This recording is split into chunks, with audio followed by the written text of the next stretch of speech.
पिछले पार्ट में आपने देखा कि सावित्री अपने बेटों को बेटी प्रिया से ज़्यादा अहमियत देती है, इसलिए शादी के बाद प्रिया का मायके में आना जाना बहुत कम हो जाता है।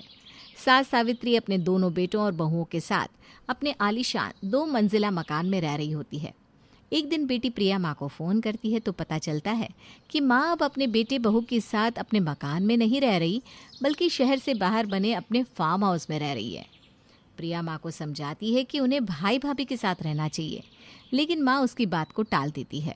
इधर सास ससुर के जाने के बाद दोनों बहुएं ऊपर की मंजिल के लिए एक किराएदार ढूंढने लगती है और ननद प्रिया को ऊपर की मंजिल पर किराएदार रख लेती है।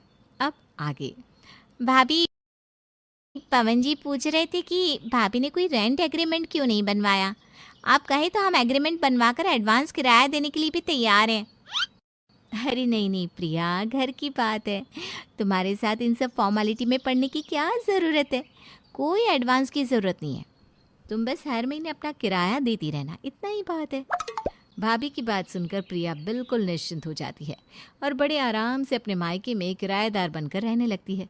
शुरुआत में तो कुछ दिन सब कुछ बहुत अच्छे से चलता है, लेकिन धीरे धीरे भाभियों को ये समझ में आने लगता है कि यहाँ ननद प्रिया किराएदार कम और मकान मालकिन बनकर ज़्यादा रहने लगी है। अब वो बात बात में अपनी धौंस जमाने लगी थी। कई बार तो प्रिया भाभियों को भी उल्टी सीधी बातें सुना देती थी। अब सारी बातें भाभियों के बर्दाश्त से बाहर होती जा रही थी। एक दिन बड़ी भाभी ने छोटी से कहा, ये प्रिया कुछ ज़्यादा ही नहीं बोलने लगी। अरे हमने इसे यहाँ किराएदार बनाकर रखा था और ये तो ऐसे व्यवहार करती है जैसे वो यहाँ की मालकिन है और हम किराएदार। लगता है इसकी अकल ठिकाने लगानी पड़ेगी। आप ठीक कह रही हैं भाभी, मैं तो खुद आपसे यही बात कहने वाली थी कि शायद अब हमें नया किराएदार ढूंढना चाहिए। मेरी मम्मी कहती है कि किराएदार ज़्यादा दिन किसी मकान में रहते हैं तो खुद को मकान मालिक समझने लगते हैं।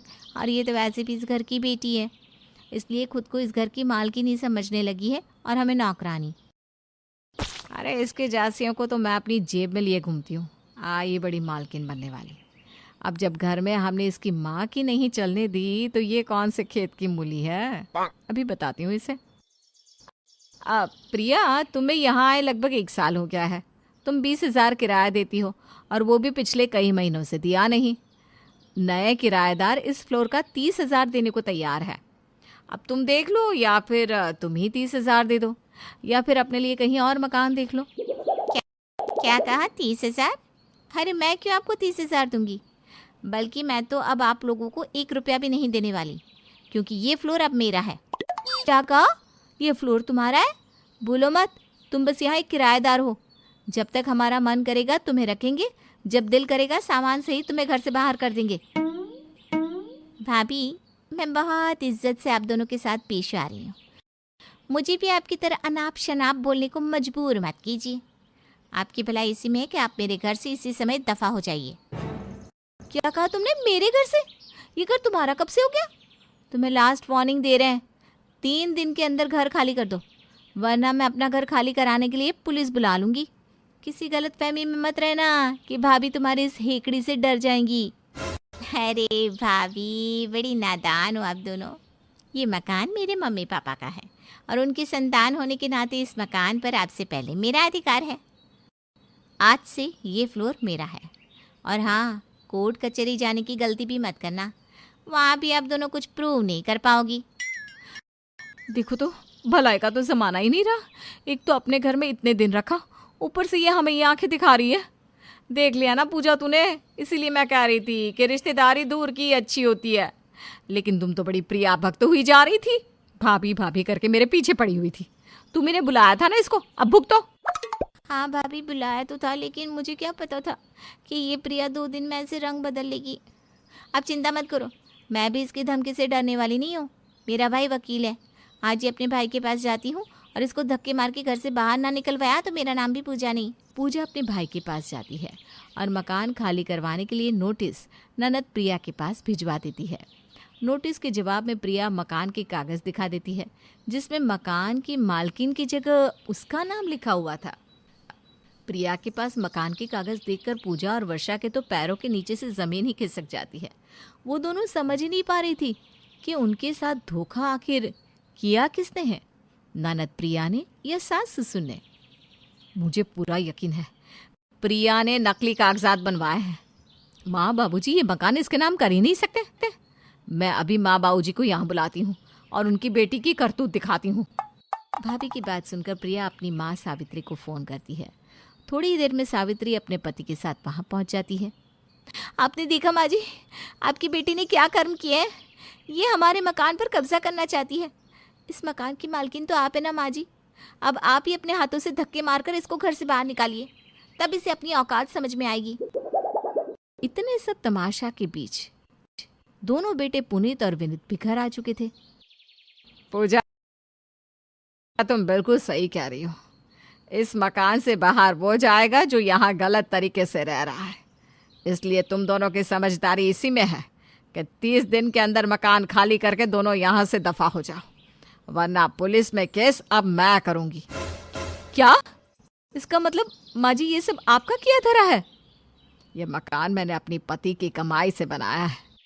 इस पूरे मकान में तुम्हारे पतियों की कमाई की एक ईंट भी नहीं लगी। इसलिए जिसे मेरा मन करेगा उसे मैं ये मकान दूंगी। तुम दोनों दहेज में लाई थी क्या ये मकान? ये मकान मैं अपनी बेटी को दे चुके हूँ। तुम सबको क्या लगा था कि तुम माँ के साथ कुछ भी कर लोगे और माँ कुछ भी नहीं करेगी? वो तो अच्छा हुआ कि आपके यहाँ किराए पर आने के बाद एक दिन मैं माँ से मिलने के लिए फार्म हाउस गई थी। माँ तो मुझे कुछ बताना ही नहीं चाहती थी। तभी पापा बाज़ार से राशन लेकर घर में घुसे। पापा को बाइक चलानी आती नहीं, इसलिए पापा बाज़ार से पैदल ही सामान लेकर आए थे। वज़न उठाने के कारण वो बुरी तरह से हाँफ रहे थे।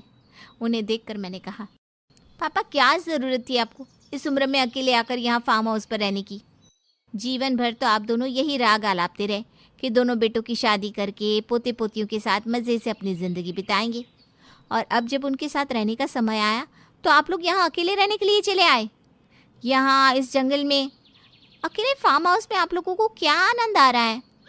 मेरी बात सुनकर माँ की आंखों से आंसू आ गए। बेटा, कुछ काम इंसान अपनी इच्छा से नहीं, मजबूरी में भी किया करता है। बस तू ये समझ ले कि यहाँ आकर रहना हमारी खुशी नहीं बल्कि मजबूरी है। माँ की बात सुनकर मैं हैरान रह गई थी। क्या कह रही हो माँ? ठीक से बताओ, मैं कुछ समझी नहीं। बेटा, उस घर में रहकर अपना आत्मसम्मान बचाए रखना अब हम दोनों के लिए बहुत मुश्किल हो रहा था। दोनों बहुएं हमसे सीधे मुंह बात तक नहीं करती थी। जब से तुम्हारे पापा रिटायर हुए हैं, वे दोनों तो हमारे निवाले तक गिनने लगी थी। ना समय पर खाना बना कर देती थी, ना ही कभी बच्चों को हमारे पास बैठने देती थी। मुझे भी आकर काम पकड़ा जाती और हर समय खाली बैठकर रोटी तोड़ने के ताने देती। एक दिन तो उसने तुम्हारे पापा से कहा कि दिन भर यहाँ बैठकर अखबार पढ़ते रहते हो, ये नहीं कि सुबह उठकर घर की सफाई कर दिया करो। मैंने जीवन भर उनसे कभी झाड़ू को हाथ भी नहीं लगवाया, और बहू के राज में वो बेचारे सुबह 5 बजे उठकर पूरे घर की सफाई करने लगे। बस अब और अपमान मुझसे बर्दाश्त नहीं हो रहा था, इसलिए हम दोनों वो मकान बेटा बहू को सौंप कर यहाँ चले आए। यहाँ आकर कम से कम 2 रोटी इज्जत से तो खा रहे। माँ, इतना सब कुछ हो गया, लेकिन आपने मुझे कभी कुछ नहीं बताया। मुझे तो आपने कभी अपनी संतान समझा ही नहीं। बस शादी क्या हुई, मुझे दूध में से मक्खी की तरह निकाल कर अलग फेंक दिया। अगर आपके बेटे आपके काम नहीं आए तो कम से कम एक बार अपनी बेटी को ही याद करके देखा होता। मेरी बात सुनकर माँ और बाबूजी रोने लगे। ठीक कह रही है बेटा, शादी के बाद हम अपने बेटे और बहू के नशे में इतने डूबे हुए थे कि हमने तो कभी तेरी तरफ पलट कर भी नहीं देखा। हमें माफ़ कर दे, लेकिन अब मैं अपनी भूल सुधारूंगा। ये मकान जिसमें तू किराएदार बनकर रह रही है वो तेरे ही नाम करूंगा। अब तू इस मकान की मालकिन बनेगी और वो दोनों घर से बाहर निकलेंगी। जो बच्चे माँ बाप का सम्मान नहीं कर सकते, उन्हें माँ बाप की संपत्ति में हिस्सा लेने का कोई अधिकार नहीं है। बस उसके बाद माँ बाबूजी ने मकान मेरे नाम कर दिया, और मैंने भी आप दोनों को सबक सिखाने के लिए ही ये किया। प्रिया की बात सुनकर दोनों बहुएं अपने किए के लिए सास ससुर से माफ़ी मांगने लगती है। माफ़ी मांगने सब कुछ नहीं होगा।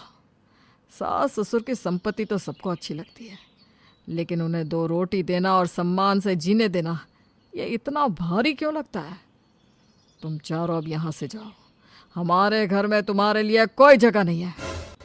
ससुर की बात सुनकर दोनों बेटे अपने परिवार को लेकर वहां से चले जाते हैं।